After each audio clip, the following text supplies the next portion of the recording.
Hi friends, welcome back to my channel. Today we're talking about my luxury beauty favorites from February. I have a lot of makeup here and I also have some makeup brushes, which, I talk a lot about brushes here when I'm doing tutorials, but I have a couple here specifically that have been my favorite for several weeks. But before we go any further, let's take a second to grab our iced coffee or a hot coffee. Let's take a sip and let's get started. The first item here is brand new. This is the new Miss Dior parfum. This came out a few weeks ago. I was very lucky to buy this online. This is the newest version of Miss Dior. A lot of people had said online that this was a perfect dupe for the Miss Dior Chérie from 2008. It is not, but if you like that version, I think you would like this a lot. I've done a full review, a full breakdown. I love this perfume. I think that this is my favorite version of Miss Dior in a long time. They toned down the jasmine, they toned down the patchouli, and they amplified the strawberry and fruity notes. It's so delicious, so gorgeous. It wears for a very long time, like hours and hours, even days if you get it on clothing.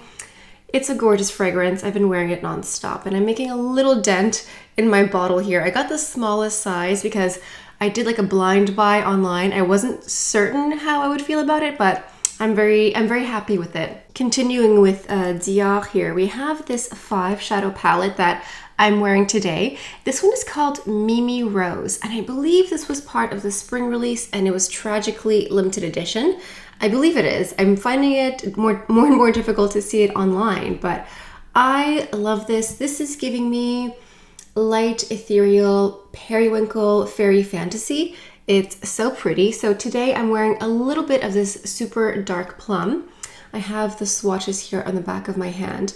The darkest color almost has like a plum with peach shift in it. So I'm wearing that dark one in the corner here. And then I layered the light peach color here, and then I put that beautiful fairy twinkle blue color all over here. That kind of gives like purple, lavender, blue.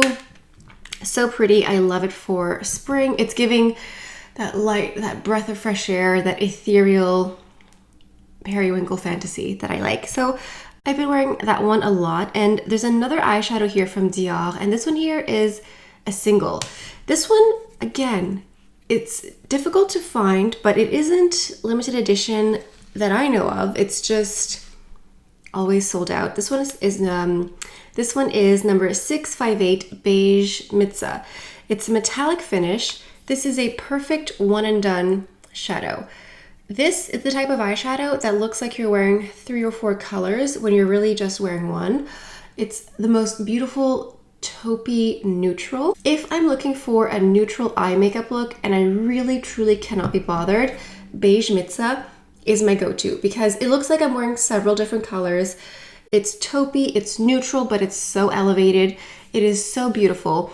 I think one of the few retailers I'm seeing it at right now is Nordstrom. So I'll provide a link. It's just one of those one and done eyeshadows that's so gorgeous. It's so flattering and so easy to use. I absolutely love it. I go through periods of wearing it. Like sometimes I sort of like rediscover it in my collection and I cannot get enough of it. And then, I move on to other things and then I rediscover it again. And I'm like, oh, why did I ever stop wearing it? Well, it's because I have other eyeshadows to wear. Something else to mention here. This is from Violette FR. So Violette FR is a French makeup artist, of course, and she's the creative director for Guerlain, but she also has her own company, Violette FR. And this is one of the liquid eyeshadows. It looks super dark here. It's actually a very dark navy, and I'm wearing just the slightest little flick here. I like to wear it like eyeliner like this. You can use it as liquid eyeshadow. So this is what the wand looks like. I wipe off the excess and then I just do it like this. So I have a swatch here. There was a little bit of residual swatch that I had done earlier this morning, but this is a super dark navy. It is so flattering. It's so pretty. Sometimes I like this little winged liner effect, but I don't necessarily want super dark black. I find that the navy adds a richness, adds a bit of mystery. It's super pretty. on brown eyes. Highly recommend this one. And it is waterproof and stays in place. That's why there was some residual liquid eyeshadow there earlier. Moving on to Clé de Peau. This is another gorgeous neutral nudie eyeshadow palette. This is the Clé de Peau number 5 Coral Reef. Now the name Coral Reef has nothing to do with the shadows. At first when I heard the name, I was like, listen, I don't want coral, I don't want pink, I don't want peach, but this is a beautiful neutral toned eyeshadow palette. When you see this, listen, they did not reinvent the color wheel per se, but on the eyes, it is so flattering. Every single time I wear this, I get so many compliments on my eyes, on my beauty, everything. It looks so pretty. It's easy to use. It's definitely incredibly user-friendly because the shadows are they're very neutral and they're all complementary to each other. So it's user-friendly. It always looks great. This palette here is a really nice balance to some of the more fun, funky colors that I've been wearing this month, because as much as I love blues and purples, it is nice to have the neutrals. So I think that's why these are here today. It's sort of like a balance and a contrast to each other. Next up is the Complexion product that I'm wearing. This is from You Beauty. This is the Super Tinted Hydrator. This is a tinted moisturizer. So I just did a full review of this, a full breakdown. I compared it to the Chanel Water Fresh tint. So this is a tinted moisturizer and it is very hydrating. I'm wearing some highlighter here, but I'm not wearing on the rest of my face. This gives you that hydrated, moisturized, sort of glass skin effect. It is deeply nourishing, deeply hydrating. I have dry, dehydrated skin. If you have oily skin, I don't think that this is a product for you. I think it'll give you too much glow, but I like the shine. I like that glass skin, healthy, hydrated, and moisturized look. It is very light. It's a tinted moisturizer, a skin tint, if you will. I used one pump and then I spot corrected with some concealer, and that was enough for me. But you can do 2 pumps if you want. I think it's really nice, and I just like how deeply nourishing it feels. You know, sometimes skin tints or whatever, they're nice, but they don't actually feel like skincare, whereas this feels like skincare and just gives me a nice soft blur and a little bit of coverage. Sometimes I use this as I do a full pump and I use it like a primer before I go into a more heavy duty foundation. And that's a nice combination too. Moving on to some Guerlain. Guerlain has come out with so many new releases that I've been a big fan of this year. The first one I think I mentioned in last month's favorites, but it's still here. This is the new Guerlain lip oil. Theirs is called like the Kiss Kiss Be Glow lip oil. I'm wearing just this on my lips. This is 309 Honey Glow. This is what the wand applicator looks like. It's nice and generous, and you can see how much I've been enjoying this lip oil here. It's so beautiful, and I'm really impressed with how much tint this has on my lips. Like this, there's nothing else on my lips here, just this. I find that the more I wear it, like if I'm wearing it now and then during the day I just keep reapplying, there's a stain on my lips by the end of the evening. Even though my lips will be dry, there's no more oil, my lips have a stain on them, and it's just a fabulous product. They have several other colors. I only have the 309. I love it. It's fabulous. I love how plump and juicy my lips are. It feels really nice. It feels moisturizing. Gorgeous product. Next up from Guerlain is one of their new blushes. I finally got my hands on their blushes. It was a whole ordeal getting them, but I finally got them. And one of them that I'm wearing here is called the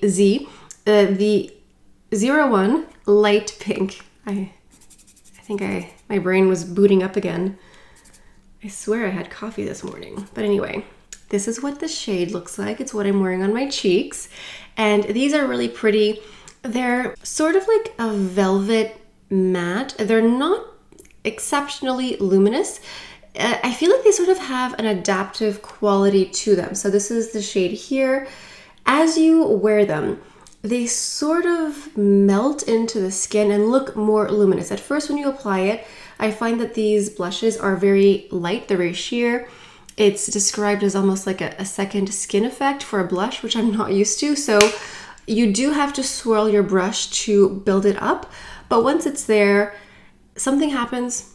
It melts in with your skin. I am wearing a bit of highlighter over top, but it does look luminous in a very natural way. And I'm a fan. At first I wasn't certain, but I do like it. I think it's nice. I like this flush. It's light pink. It's a little bit mauve-y. It's like blush, but kind of like my cheek, but better. So it's very pretty. Next up is the new Guerlain concealer. It's the terracotta concealer, the terracotta blush. It's terracotta everything over at Guerlain. And I'm in the shade 2.5N. This is a really nice corrector concealer. I wore it today as like a spot corrector. I find that it has a nice level of glow. I'm wearing the concealer here. I'm not wearing anything else like highlighter or whatever. And I find that it looks luminous and radiant and hydrated. It also feels hydrating, but it just looks lush, you know, like it looks, I want to say wet, but it just looks luminous and hydrating. And I find that that lasts for quite a while. There is a bit of fading, but not a ton. This is what the wand looks like here. The one ick about this concealer is that if you were to just yank out the wand, I find that there is a little bit of splash. So I just have to sort of very gently pull it out. Otherwise you get concealer spots everywhere. And concealer spots on a makeup desk is one thing, but on clothing it stains. So just be aware of that. But I do like it. I find that it offers a nice level of coverage. I like the hydration. I like that dewiness, like that luminosity. It stays. There is a bit of fading at the end of the day, but there's no creasing. Nothing creases, nothing cakes. So that is really nice. And moving on to the last part, the brushes. I have 3 brushes here that I just realized I've been using a lot for the past several weeks or months. So I just think I should just highlight this. The first one here is from Prada Beauty. This is their Prada Beauty Buffing and Concealing Brush. This is exactly what it sounds like. It's amazing for concealer. It literally just fits into the corners of the eye here. So you can just go ahead and buff and blend your concealer, your corrector. Sometimes I have even used it for foundation. It's a bit small for that, but it works. I just love it. The bristles are dense but fluffy at the same time. I just love this slight dome shape. It just fits perfectly, and it's one of those items that I'm like, why isn't everyone talking about this? It's fabulous. Next up is a brush here from Angie, Hot and Flashy, and this is the A505. Listen, if you have a tendency to wear sparkly, satiny shadows, or if you just have satiny shadows that never seem to pop as much as you want, this is why. This brush here was literally made for satin, shimmer, sparkly shadows. It picks up so much, and then you just lay it down and you get the intensity. It's made for that. And since I have a proclivity for those types of looks every now and then, this is just perfect to lay down that sparkle and shine. Last but not least is the Refer Beauty 37. So this is technically a cream blush brush, but I use it for powder blushes all the time. I just love the shape. It's rounded and domed a little bit. The bristles are a little bit dense, but a little bit fluffy at the same time. It's sort of just perfect. It's excellent for any cream liquid blush product, but it also works really well for powder as well. I just love the shape. It's great for stippling, for dabbling, for blending. Really perfect. If you've watched any of my makeup tutorials in the past couple of months, you've probably seen 1, 2, or maybe all 3 of these in action in the same video. So I thought I would include it in today's video. And I think that's it. That is the end of my February favorites. Now I do have a lot of brand new Chanel, Spring, Siren, Mermaid makeup that I love, but those technically came out in March, so I can't include them in this video, but next month they'll be there. If you are not subscribed yet, I highly encourage you to do so. And if you think you are subscribed, maybe double, triple check, because a bunch of you have been unsubscribed without knowing. So go ahead and reclaim your subscription to my channel, please. Anyway, I think that's it for today's video. Let me know what were some of your favorites from the past month, and that's it for today. So Thank you so much for stopping by. Hope you have a beautiful day, and I'll see you next time. Bye.